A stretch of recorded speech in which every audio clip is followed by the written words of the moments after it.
Oh, hey, we're back. Part 2, right? There goes the compressor. Means we're doing work. Here with Mr. H, and this is A-Level Tech. Now, for part 2, let's talk about what are alignment angles and that stuff that Mr. H said last time. That's great and all. Those are a lot of words.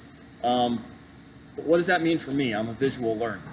Okay, this video is for you. By the way, I didn't mention in the last video, but if you happen to like these videos, smash the like button, subscribe so you get updates, because you want updates, right? You want to see these videos. It would only make sense to get, notifications if you want to see these videos. Otherwise, you won't know. And if you don't know, I can't help you.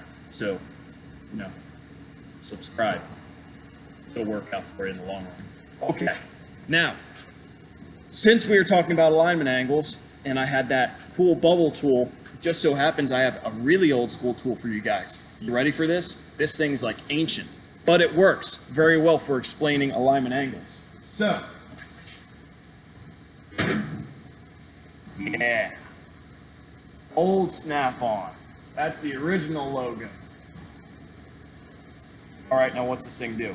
Well, what this does is it, in a way, illustrates a good example of, let's say, some types of suspension systems where I have an upper control arm and a lower control arm. So this portion down here kind of simulates the lower control arm. This is the upper control arm, and here is the steering spindle, or the knuckle, whichever you would like to call it. Also, you'll notice on the machine that in degrees, just like the turntables, we have that here. And we have a nice needle to kind of show us where we're at. Also, you notice at the top, we have a couple of different types of adjustments we can make. There are shims in here. There is also eccentrics on the inside, and there's also sliders. So it kind of demonstrates all three types of camber and caster adjustments that you're going to find on a vehicle. You can have shims, you can have eccentrics, you can also have sliders. When I say eccentrics, they're sort of like a cam. It's an eccentric cam. But we'll go over how that works in a second. But for this, you guys can actually do this today if you're trying to wrap your minds on how this guy actually works. Well, guess what? Ready? Ready? Oh, yeah, that's right. That's what this was meant for. So if you need to simulate how this actually works to understand camber and caster, you can do that with this. So if you're trying to figure out, camber, obviously we're talking about this tilt right here, right? So the tilt of the spindle. There we go. That's better. So we're talking about this tilt here. This line going up here. So if the tire's tilting in, it would be like this. If the tire's tilting out, it would be like that. So negative camber, positive caster. Positive. Yeah. Positive. So what I'm going to do is I'm going to take these shims out, and we'll see if we can see a noticeable difference or not. So right now we're positive caster. So what I would do is if I were to turn these guys and put them the whole way in, what you can actually see visibly, so if you're a visual learner, here's the upper control arm. So if I'm adjusting for camber and caster, you can see that difference, right? So, oh yeah, camber, negative camber, camber kit, normal, negative camber kit, normal. So this is the way to look at it. So when you see every, like, let's say, possibly the Dakota, the Chevy Nova, the S10, the Cutlass, anything that has an upper and lower control arm where the adjustments are up top, that's the way we're adjusting camber and caster. So everyone can see that. So think of this as the upper control arm, think of this as the lower control arm, and right here, this would attach to my wheel, so that's what's actually making the inward and outward tilt of the tire. Now, what about caster? What does caster do? I'm glad you asked. Mr. H has an answer for you. Okay, so for caster, we're talking about if I was looking, let's say, straight at you this way, and I'll take this off for a second so it's not a distraction. Oh, strong magnet. When we're talking about caster, we're talking about this line here. Most of the time it's going to be invisible. You can't really see it. It's not something like, oh yeah, that's got like 2 degrees of caster.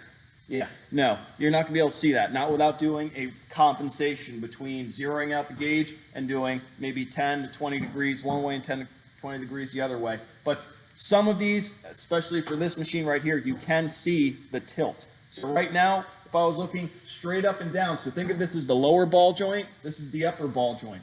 Wherever that pivoting motion is, that's the line. So imagine this line right here, a line going through the upper ball joint, going through the lower ball joint, or if it's a McPherson strut, from the lower ball joint all the way up to the top of the strut tower, because that's where it actually pivots and turns. But anyway, this line from going straight through the ball joint to the other ball joint, that's going to be our caster line. So if it leans back, positive. If it leans forward, negative. So if I wanted to give this guy negative caster, what I would do is I would maybe only shim this side, but understand that whenever I'm moving these upper control arms, I'm not only moving caster, but I'm also moving camber at the same time. So you actually have to do a little bit of work to figure out which shims go where. And I hope you guys try that today, because it'll help you out in the long run when you're trying to do alignments. You're just looking at numbers, not necessarily, no. If you understand the numbers and you understand this, you're golden. You're good for alignments. But let's say I want to give this negative caster, so where the wheel is sort of tilting forward like this, with the caster line like this. So think of those annoying shopping carts. You get that one wheel the whole time. That would be a negative, because you see the wheel tracks behind while the rest of that rotating portion is up here. So that's negative. So that's why we call them caster wheels, but they're negative, not fun. So what I do is I keep this one shimmed, and I would probably try to move this one in. So here's pretty much zero caster, and then I would move this part of the control arm in, so it actually tilts forward. Now let's see if I can get, if I take this out, it'll give me more of an extreme angle for you guys to actually see. That I don't know, but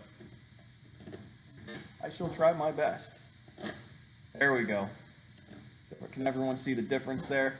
Okay, so this line going through, if I move the control arm that way, negative caster. Because now when this guy rotates, he's rotating, but the main line is tilting forward. And since I did that, I also gave it a little bit of negative camber. From doing that, it's also now leaning the control arm in. So now, let's say I want to give it positive caster, which we see on cars today. Also, if you want to think about this, think of it as a motorcycle with the two forks going down to the front wheel. That's our actual pivot line, so that's caster. So when you're actually turning the handlebars and you see that line from the forks going down, that's your caster line. So it's the complete opposite of what you see on the shopping cart. So that's caster, is this line where we're actually turning the wheel. Same thing with the car. So if I want to give this positive caster, I do the opposite. I bring this side out and push this side of the control arm in. So we're going to go like this. And now you can see, if this was the front of the car, now this angle is tilted back, and now that is my pivoting angle. And that's what you're going to see on cars. You're going to see positive caster. So negative caster, positive caster. And it all depends on what you move in the control arm. You can move the control arm equally in and out for camber, but caster is also something that's affected at the same time. So I can move them in and also change that caster direction, that invisible line from upper and lower ball joint. So this direction right here, this is caster. You can still go in and out for camber, but negative caster, positive caster. This was the front of the vehicle. Hopefully that makes a little more sense. I'm going to leave this out. It is an antique, so I'm not going to let a lot of people touch it and work with it today. But if you have trouble understanding the angles and what those angles mean and what that means as far as when you guys do the alignments, I will leave them out.